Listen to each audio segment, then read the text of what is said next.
Hey guys, welcome back to a brand new video. CG Gamer here once again, and now a different topic. This one is a dedication to one of my closest friends. He knows who he is. If you're watching this video, we'll get to it later. Nonetheless, though, as the title says, the fear of rejection. How many times have all of us have had that fear of not going to speaking up with someone, not going to talk to that pretty girl over there, not asking for a raise, not asking for a new job, just being afraid of hearing the word no? Two letters, yet we're all so afraid of it. Why is that? Why didn't we apply for the job? Why didn't we? My favorite thing is, why don't you approach someone? Why don't you make a new friend? Meet someone new. You never know what's going to happen. But why be so afraid of it? It's one of the most human and universal experiences that everyone's been through. And even though it can be painful, it's normal. But that's just not in their head. And neuroscience shows that rejection activates the same areas as physical pain. So it can be a bit painful. Today we're going to explore the fear of rejection, where it comes from, why it controls us, and how to break free from its grip. Essentially, how to be more confident. To understand rejection, we got to go back to thousands of years. Our ancestors survived by living in tribes. Belonging meant food, protection, and safety. Exile meant death. That's why the human brain evolved to treat rejection as a genuine survival threat. According to a psychologist, Mark Leary, who developed the sociometer theory, our self-esteem works like an internal monitor of social acceptance. It warns us when we might be excluded, so we can adjust our behavior and stay in the group. Here's the striking part. Neuroscientists Naomi Eisenberger and Matthew Lieberman found in a 2003 science study that social rejection activates the same brain regions as physical pain, specifically the anterior cingulate cortex. That's why rejection doesn't just hurt your feelings, it hurts. Quite literally, just hurts. So when you feel rejection, it's not weakness, it's your programming, similar to previous video. It's made to keep us alive. Because rejection feels like pain, we have to avoid it. It's called avoidance behavior. Think about it.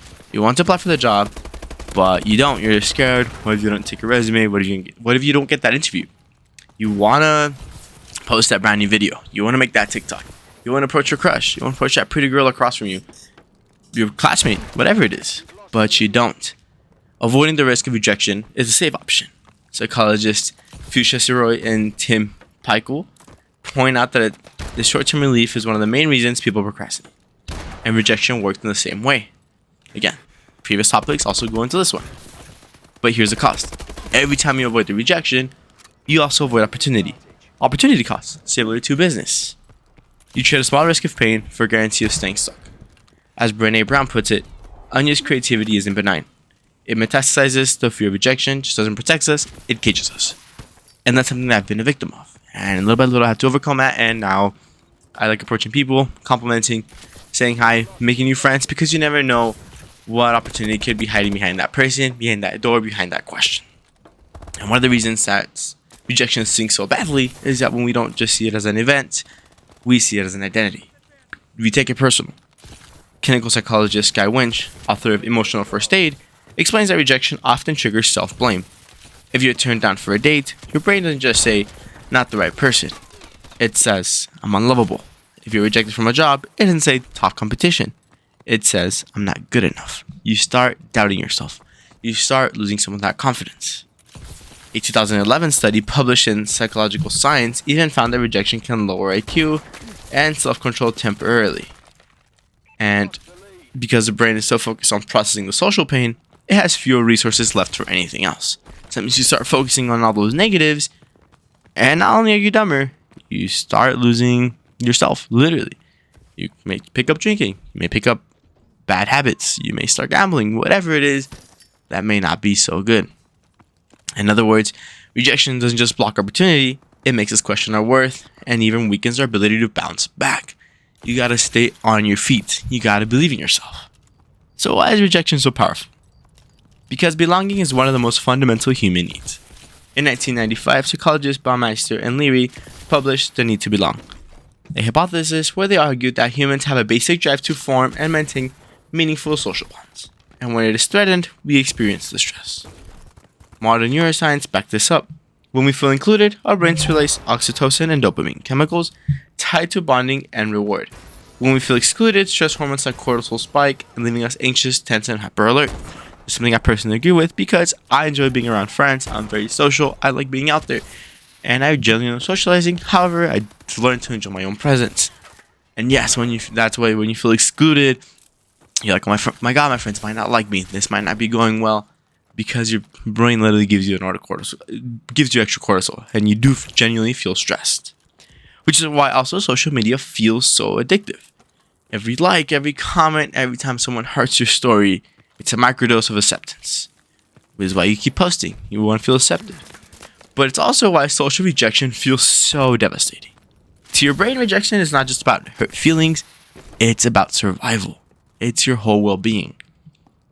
But here's a shift. Rejection doesn't mean you're broken. It means you tried. Every great writer has been rejected by publishers. J.K. Rowling was rejected 12 times before Harry Potter was published. And yet we all know Harry Potter has gone on to make amazing movies and books. Every great entrepreneur has been told no by investors. You've seen Shark Tank. Ring is a perfect example. It was ignored by the sharks and let bought by Amazon for a greater amount. Walt Disney was fired from a newspaper because he lacked imagination. And now we know what Walt Disney has grown to become. Michael Jordan was cut from a high school varsity basketball team, and now he has one of the most best-selling shoes in all over the world. Research by Jia Jiang, who did a famous project called 100 Days of Rejection, shows that repeated exposure to rejection can actually build resilience. The more you face it, the more power it has over you. Rejection isn't a verdict on your value, it's a part of process of growth. And I can attest to this. One time my friends and I went out, and we literally said, let's go get as many no's as we can. We kept talking to people, and we kept getting rejected, to the point where there's a conversation, and we learned better pickup lines, how to start a conversation. And to this day, one of the best experiences we've had in a couple years. And again, it's part of the process of growth. It's part of becoming human. Each no clears a path to a yes. And every rejection you face is proof that you were brave enough to step into the arena. Again, the fear of rejection is not ancient. It's universal. It's human. It once kept us alive. But today, it holds us back. The truth is, rejection is not a weakness. It's proof that you're alive, that you're trying, that you're chasing something bigger than comfort. You want to step out. You want to be a new person. You want to try something new. So don't let the fear of rejection control you. Because rejection does not define you. It refines you. And if you can face it, you'll find the freedom that's waiting on the other side.